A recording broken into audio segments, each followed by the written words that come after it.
تقریباً 100 کے قریب لوگ یہاں مسلمان بیٹھے ہیں، ایک کی بھی آواز نہیں آئی کہ پاک پڑھتے ہیں کہ یہ آیت سلام جب تسلیم پڑھی جاتی ہے تو ہر ایک سننے والے میں واجب ہوتا ہے کہ وہ سورۃ پاک پڑھے، بلند آواز سے پڑھیں۔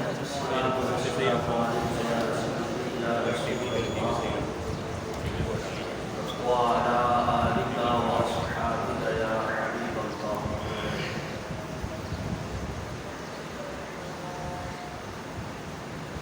اللہ رب العزت کا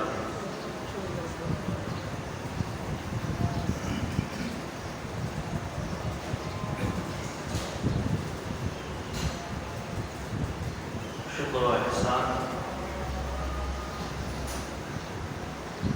اس خالق کائنات جل جلالہ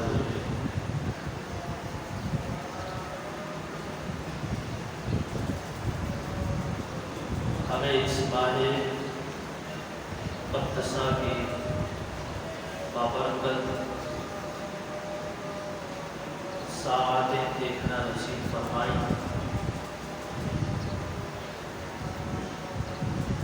اللہ رب العزت اس ماہ مقدسہ کا ہر لمحہ ہمارے لیے بخشش و مغفرت، برکتوں اور رحمتوں کا سامان بنائے۔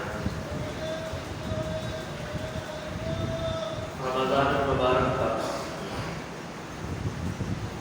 تیسرا عشرہ شروع ہو چکا ہے۔ پہلے 2 عشرے گزر گئے،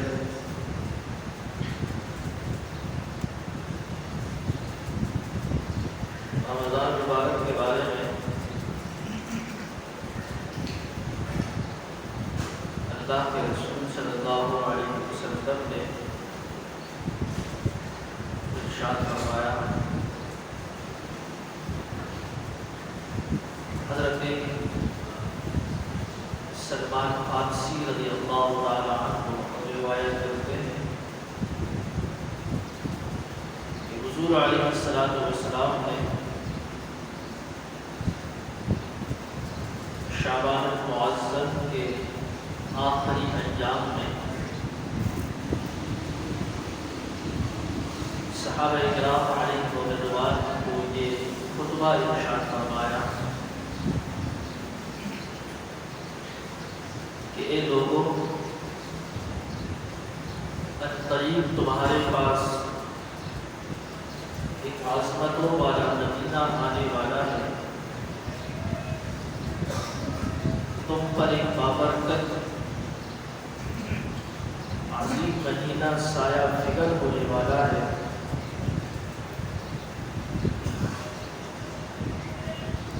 جو برکت والا ہے، جو عظمت والا ہے، اور وہ مہینہ کہ جس میں ایک رات 1000 مہینوں سے زیادہ بہتر ہے۔ اور فرمایا کہ اللہ تعالیٰ نے اس مہینے کے روزے تمہارے لیے فرض کیے ہیں۔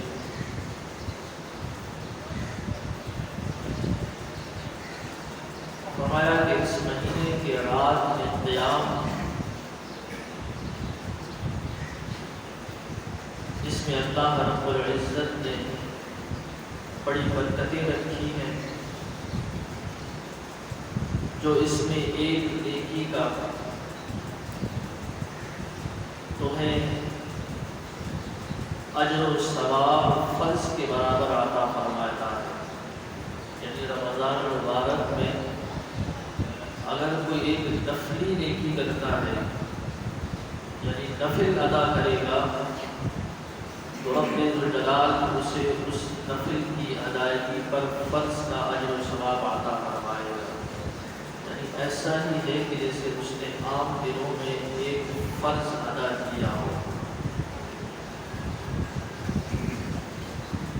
اور فرمایا کہ اگر کوئی اس مہینے میں ایک فرض ادا کرے گا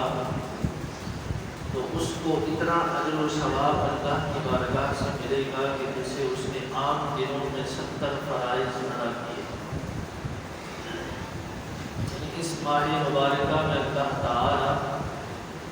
بندوں کو بے حساب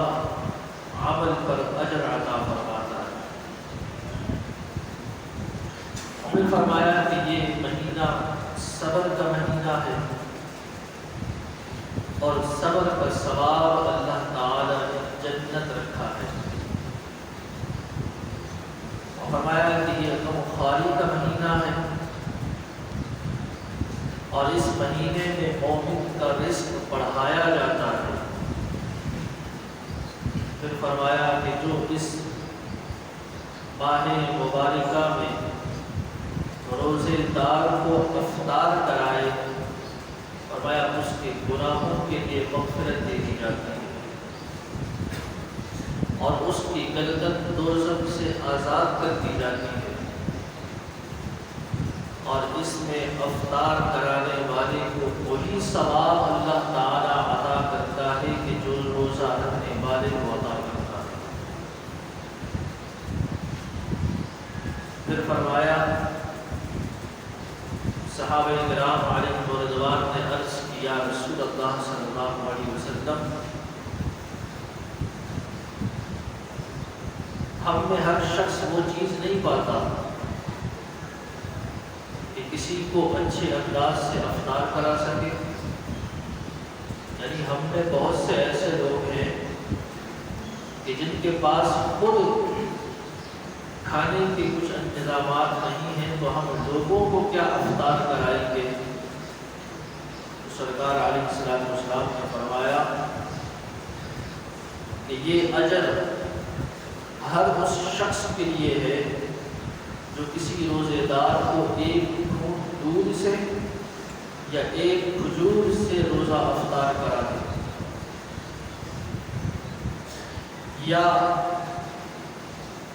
وہ روزے دار کو پیٹ بھر کر کھانا کھلائے۔ فرمایا دونوں کے لیے ایک جیسا اللہ تعالیٰ اجر عطا فرمائے گا۔ ضروری نہیں ہے کہ دسترخوان وسعت کے ساتھ لگاؤ، 10 قسم کے پکوان لگاؤ تو انہیں اجر ملے گا روزے دار کا روزہ افطار کرانے کا۔ فرمایا اگر للہیت کے ساتھ، اخلاص کے ساتھ اگر ایک گھونٹ دودھ بھی کسی روزے دار کو افطار کرایا یا ایک کھجور بھی اگر کسی روزے دار کو کھلائی، فرمایا کہ اس کھلانے والے کے لیے اتنا ہی اجر ہے جتنا روزہ رکھنے والے کے لیے۔ پھر فرمایا کہ جس نے روزے دار کو روزہ افطار کرایا، ایک تو یہ کہ اس کو جتنا روزے دار کو ثواب ملے گا اتنا ہی اس روزہ افطار کرانے والے کو بھی اس کا اجر ملے گا۔ اور فرمایا کہ اس کو اللہ تعالی میرے حوض سے سیراب فرمائے گا۔ یعنی قیامت کے دن اللہ رب العزت افطار کرانے والے کو اس عالم میں کہ جب لوگوں کی زبانیں سینوں پر لٹک رہی ہوں گی پیاس اور گرمی کی وجہ سے، اس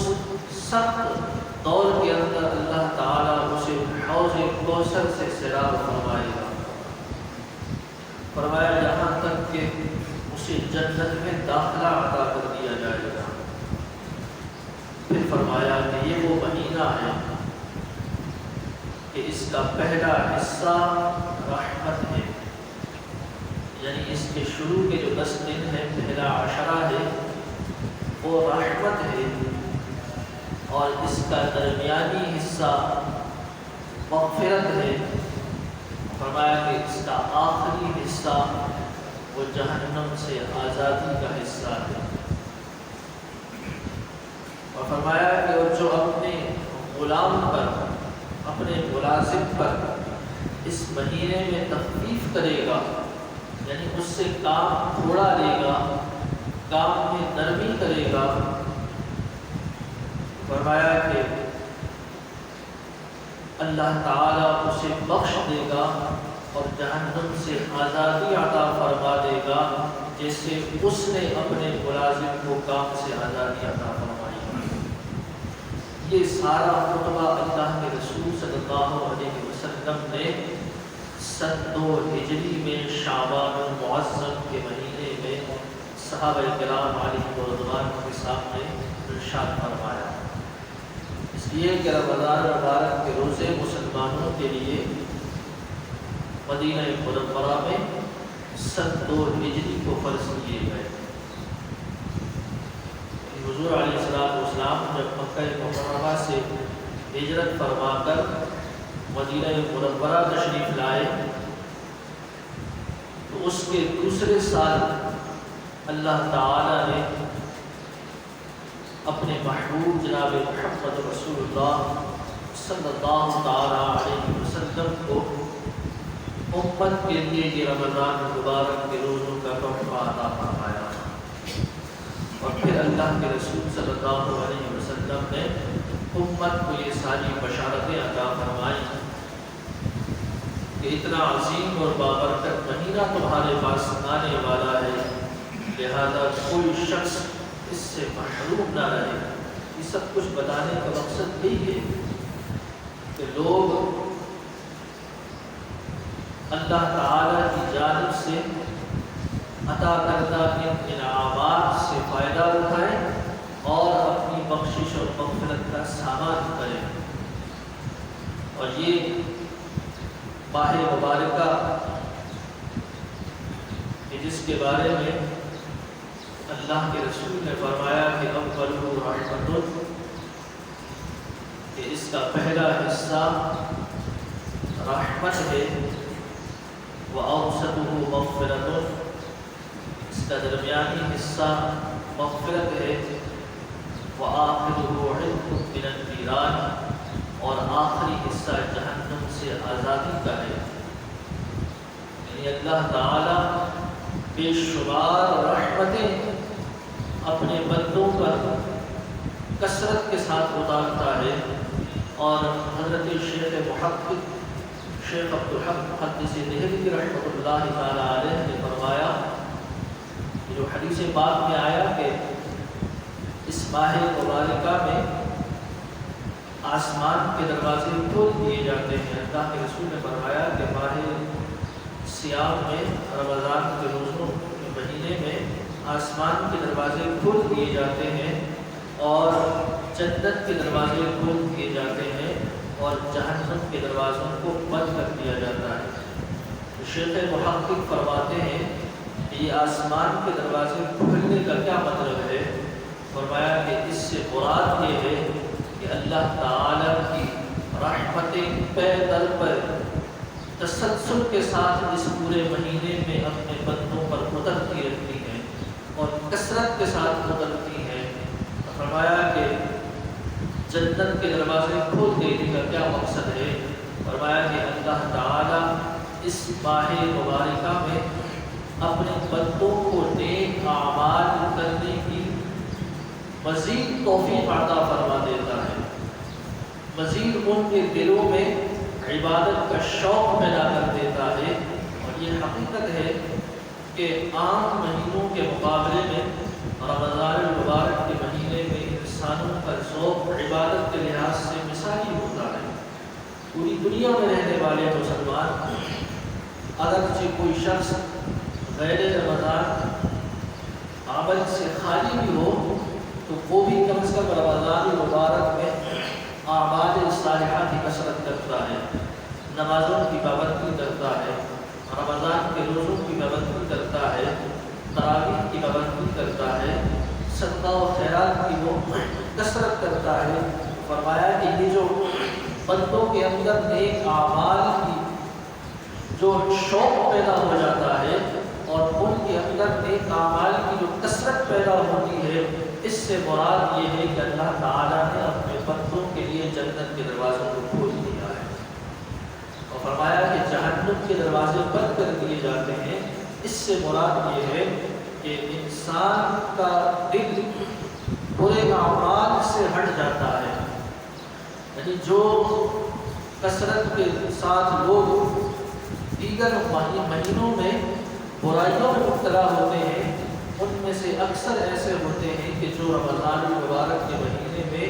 اس احترام کے لیے یا رمضان کا مہینہ ہے ایسا کوئی کام نہیں کرنا ہے۔ فرمایا کہ یہی مطلب ہے کہ ان کے لیے جہنم کے دروازے اس مہینے میں بند کر دیے جاتے ہیں۔ فرمایا کہ نیک اعمال کی کثرت اور برائیوں سے بے رغبتی اور بچنا یہ جنت کے دروازے کھولنا اور جہنم کے دروازے بند کرنے کا شیخ محقق نے ایک مفہوم بیان کیا۔ یہ ماہ مقدسہ کہ جو لوگوں کے لیے رحمت کا سامان ہے، بخشش اور مغفرت کا سامان ہے، جو لوگوں کے لیے جہنم سے آزادی کا سامان ہے،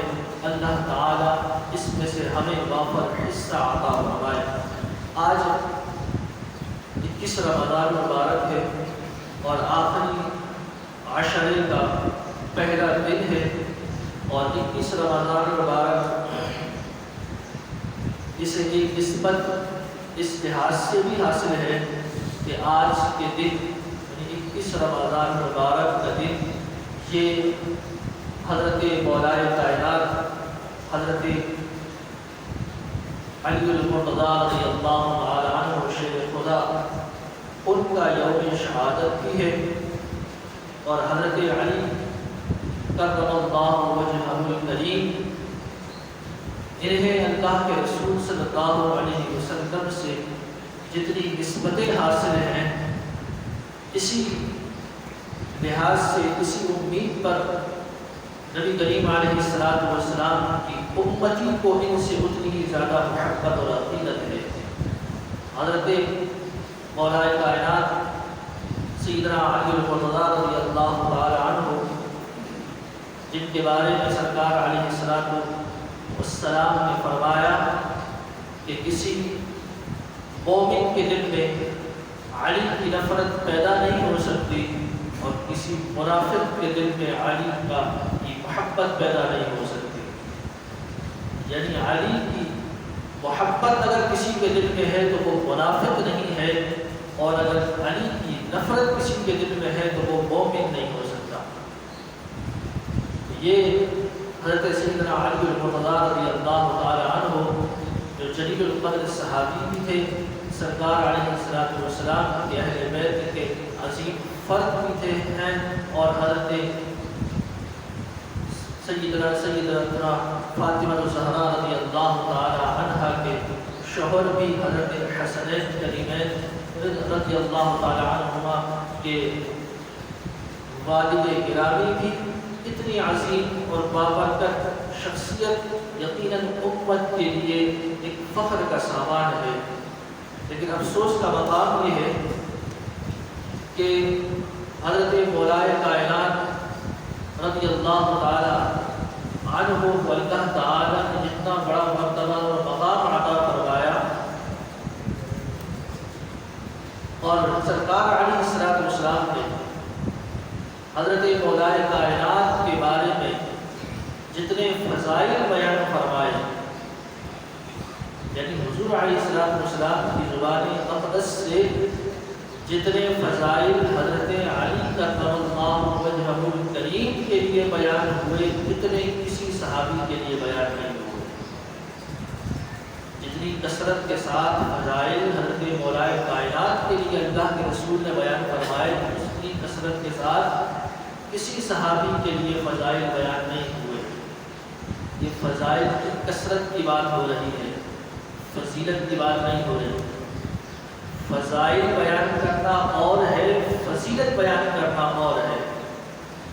حضرت علی کے بارے میں فضائل بہت سارے آئے ہیں، اتنے فضائل کسی اور صحابی کے لیے کثرت کے ساتھ نہیں آئے، لیکن حضرت مولائے کائنات کے جتنے فضائل اللہ کے رسول نے بیان فرمائے، اس کے باوجود امت میں سب سے زیادہ متنازعہ شخصیت حضرت مولائے کائنات کو بنا دیا گیا۔ حضرت مولا مشکل کشا رضی اللہ تعالی عنہ اپنے دور خلافت میں جتنے فتنے اٹھے، جتنے فساد برپا ہوئے، اور پھر وہ امت میں چلتے آئے، اور وہ آج تک قائم ہے، آج تک قائم ہے، اور ہم پر آج بھی مسلط ہے۔ یہ کہیں گے کہ ہم پر مسلط ہیں، اور آج پاکستان میں ہم دعویٰ کرتے ہیں اہل سنت اکثریت کا، ہم دعویٰ کرتے ہیں کہ اہل سنت و جماعت یہ جو وہ عقیدہ ہے کہ جو سرکار علیہ السلام کی زبان اقدس سے جسے سند حاصل ہوئی اور حضور علیہ السلام کے فرمان سے جن کو تقویت ملتی ہے، آج وہ اکثریت رکھنے والا طبقہ وہ مغلوب ہو گیا، اور اس کی وجہ اگر ہم احادیث کے اندر تطبیق کریں تو ہمیں سامنے آتی ہے۔ اللہ کے رسول صلی اللہ علیہ وسلم نے فرمایا، حضرت عبداللہ ابن عمر نے اس کو روایت کیا، فرمایا کہ اللہ کے رسول نے فرمایا کہ میری امت پر ایک ایسا زمانہ آئے گا کہ جیسا کہ بنی اسرائیل پر آیا تھا، فرمایا بالکل ہو ایک دوسرے کے مطابق ہوں گے، یعنی جیسے بنی اسرائیل کا حال تھا ایک حال میری امت پر بھی آئے گا، اور وہ حال کیا ہوگا؟ فرمایا یہاں تک کہ بنی اسرائیل میں سے اگر کسی نے اپنی ماں سے اعلانیہ بدفعلی کی تھی تو فرمایا میری امت میں بھی کوئی نہ کوئی شخص کسی دور میں ایسا اٹھے گا کہ جو اپنی ماں سے اعلانیہ طور پر بدفعلی کرے گا، اور فرمایا کہ بنی اسرائیل 72 طبقوں میں بٹ گئی تھی، 72 مذہبوں میں تقسیم ہو گئی تھی، اور فرمایا کہ میری امت 73 مذہبوں میں 73 طبقوں میں بٹ جائے گی، فرمایا ان میں سے ایک مذہب والے وہ نجات پانے والے ہوں گے، باقی تمام کے تمام ناری ہوں گے، جہنم کا ایندھن بن جائیں گے۔ تو صحابہ کرام علیہ رضوان نے عرض کیا، یا رسول اللہ صلی اللہ علیہ وسلم وہ ایک مذہب والے کون ہیں، یعنی ان کی پہچان کیا ہے؟ تو اللہ کے رسول صلی اللہ علیہ وسلم نے فرمایا وہ لوگ اسی مذہب اور ملت پر قائم ہوں گے جس پر میں قائم ہوں اور میرے اصحاب رضی اللہ تعالی علیہ اجمعین قائم ہیں۔ فرمایا ما انا علیہ و اصحابی، جس پر میں اور میرے صحابہ قائم ہیں اسی پر قائم رہنے والے نجات پانے والے ہوں گے، باقی سارے کے سارے جس طرح بنی اسرائیل میں جہنم کا ایندھن بن گئے، میری امت کے بھی سارے جہنم کا ایندھن بن جائیں گے۔ اور پھر فرمایا کہ ان کا اسلام سے کوئی تعلق نہیں ہوگا، اسلام ان کے درمیان سے ایسے نکال دیا جائے گا جیسے دودھ میں سے بال نکال دیا جاتا ہے۔ اگرچہ وہ اسلام کا نام لیں گے ضرور، اگرچہ وہ اپنے آپ کو مسلمان کہیں گے ضرور، لیکن اسلام کا ان سے تعلق کوئی نہ ہوگا، اسلام کا ان سے واسطہ کوئی نہ ہوگا۔ اور پھر ایک اور روایت، ایک اور حدیث پاک یہ بھی ہے کہ فرمایا کہ میری امت پر ایک ایسا وقت بھی آئے گا، میری امت پر ایک ایسا وقت بھی آئے گا کہ وہ ایک پلیٹ کی مانند یا ایک برتن کی مانند ہوگی، کہ جیسے ایک برتن میں کچھ غذا ہو اور سارے کے سارے ایک دوسرے کو دعوت دے رہے ہوں کہ آؤ اس پلیٹ سے اس برتن سے اپنا حصہ لے لو۔ فرمایا میری امت اس برتن کی مانند ہوگی اور اس پر جھپٹنے والے سارے اہل کفار ہوں گے۔ فرمایا ساری ملت کفر اس پر جھپٹ پڑے گی اور میری امت مغلوب ہو جائے گی اور اہل کفر ان پر غالب آ جائیں گے۔ صحابہ کرام علیہ رضوان کو تشویش ہوئی، انہوں نے عرض کیا رسول اللہ صلی اللہ علیہ وسلم کیا اس وقت ہم بہت تھوڑے ہو جائیں گے، بہت کم ہو جائیں گے؟ یعنی وہ تو اپنے سوچ کے مطابق کہ آج ہم اتنے تھوڑے ہیں، ہزاروں کافروں پر ہمارا غلبہ ہوتا ہے، ان پر روک اور دبدبہ ہوتا ہے، تو اس زمانہ کیسا ہوگا کہ ہم اس سے بھی تھوڑے ہو جائیں گے کہ سارے کے سارے ہم پر جھپٹ پڑیں گے؟ اللہ کے رسول صلی اللہ علیہ وسلم نے فرمایا نہیں، فرمایا تعداد میں تو بہت زیادہ ہوگی، بہت کثرت ہوگی، لیکن فرمایا کہ میری امت کے دلوں میں وہن پیدا ہو جائے گا۔ صحابہ کرام علیہ رضوان نے پوچھا یا رسول اللہ صلی اللہ علیہ وسلم یہ وہن کیا چیز ہے؟ یہ کس چیز کا نام ہے؟ تو اللہ کے رسول صلی اللہ علیہ وسلم نے فرمایا وہن جو ہے یہ وہ بیماری ہے کہ جب انسان کے دل میں دنیا کی محبت اور موت کا ڈر پیدا ہو جائے تو سمجھو کہ اس کے دل میں وہن پیدا ہو گیا ہے۔ آج میں آپ ہر مسلمان اپنا نفس کا محاسبہ کرے تو ہر کسی کے دل میں کہیں نہ کہیں کسی نہ کسی ذرہ موجود ہوگا اس بیماری کا۔ کسی کے اندر زیادہ ہوگا تو کسی میں کم ہوگا، لیکن ہوگا لازمی۔ دنیا کی محبت ہر کسی کے اندر پیدا ہے، دنیا کی محبت ہر کسی کو عزیز ہے۔ موت سے آج ہر شخص ڈر رہا ہے۔ ہم معاشرے کے اندر چلتا پھرتا نظام دیکھ رہے ہیں دنیا کی وجہ سے کہ دنیا میں زندہ رہیں سب کچھ ختم کر دیا گیا۔ یہ جتنا کچھ دیگر ممالک میں جو کچھ ہو رہا ہے ہمیں اس سے کوئی سروکار نہیں، وہ تو دنیا میں بھی جہنمی ہے، آخرت میں بھی جہنمی ہے۔ ہم تو مسلمان ہیں، ہمارا قرآن پہ ایمان ہے، ہمیں حدیث رسول پر ایمان ہے،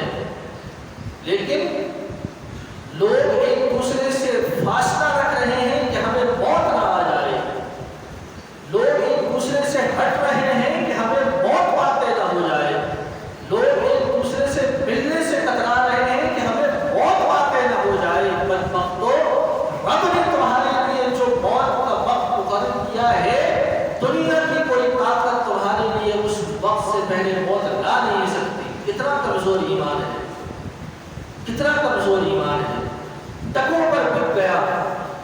اور صرف چند بے دین طبیبوں کے کہنے پر سارے ملک کے مسلمانوں کی معیشت کو داؤ پر لگا دیا کہ جن طبیبوں نے،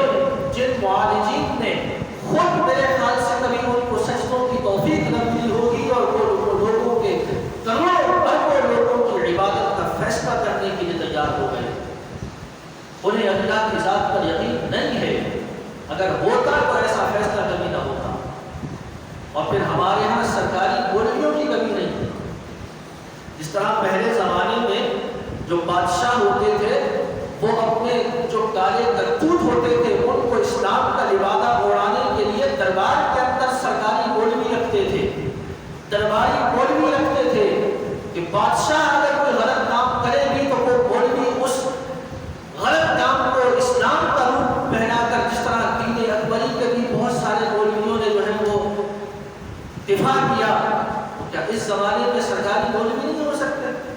جھنڈے والی گاڑی کس کو بری لگتی ہے؟ تو ایسے مولوی آج بھی موجود ہیں کہ جو اللہ کے رسول کے فرامین کو غلط انداز سے امت کے سامنے پیش کر کے یہ ساری تفریق پیدا کرتے ہیں۔ میرا تو ایمان ہے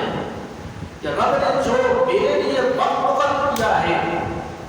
جو وقت اللہ رب العزت نے میرے لیے لکھ دیا، اللہ کے رسول صلی اللہ علیہ وسلم نے فرمایا کہ جب ماں کے پیٹ میں بچہ 3 مہینے کا ہوتا ہے نا، 90 دن کا، تو اس میں جان ڈال دی جاتی ہے۔ جب بچہ 3 مہینے کا ہوتا ہے، 90 دن کا پورا ہوتا ہے، تو اس میں جان ڈال دی جاتی ہے، روح ڈال دی جاتی ہے، اور اس دن اللہ تعالیٰ فرشتوں کو حکم فرماتا ہے کہ اس کی ساری تقدیر لکھ دی جائے۔ یہ کب پیدا ہوگا، کیا کھائے گا، کیا پیے گا، کہاں رہے گا، کتنا رہے گا، کب مرے گا، کیسے مرے گا، سارا لکھ دیا جاتا ہے۔ ڈر کس بات کا ہے؟ کس بات کا ڈر ہے؟ کیا ہمارے یہاں سامنے بستروں پر لوگ مر نہیں گئے؟ حضرت خالد بن ولید نے فرمایا کہ میں ساری زندگی میدان جہاد کے اندر تلواروں کے سائے میں زندگی گزارتا رہا، موت آئی تو بستر پر آئی۔ بتاؤ، یہ موت کا خوف ہمارے دلوں کے اندر پیدا کر دیا گیا ہے، اور آج مسلمانوں کا حال اغیار سے مختلف نہیں ہے۔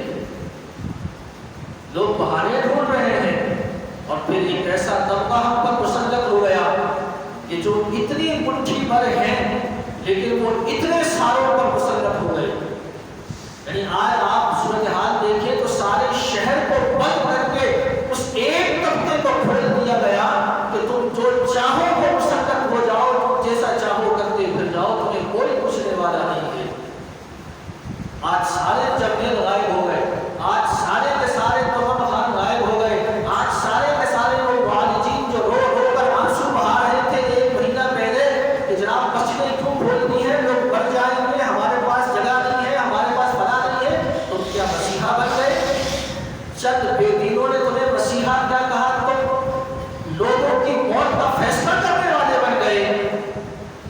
یہ مسلمانوں کا طریقہ نہیں ہو سکتا۔ دل جلتا ہے، دل جلتا ہے جب یہ حال مسلمانوں کا دیکھا جائے۔ جب انگریز کی تعلیم پڑھیں گے تو پھر ایسے ہی جو ہے وہ باتیں کریں گے، قرآن پڑھیں گے، حدیث پاک پڑھیں گے، اللہ کی تعلیم پڑھیں گے تو پھر ان کو اللہ کی ذات پر بھروسہ اور یقین پختہ ہوگا کہ اللہ تعالیٰ اگر کوئی بیماری لانے والا ہو تو کسی کے باپ کے اندر اتنی ضرورت نہیں ہے کہ وہ اس بیماری سے کسی انسان کو بچا سکے، اور اگر کوئی اللہ کی جانب سے تمہارے لیے نہیں ہے تو کسی کے اندر اتنی طاقت نہیں ہے کہ وہ تم سے وہ بیماری جو ہے وہ تمہارے قریب آ جائے، تم سے چھین لے۔ اللہ کے رسول صلی اللہ علیہ وسلم نے فرمایا کہ جس شخص کے حصے میں جو لقمہ اللہ رب العزت نے لکھا ہے نا،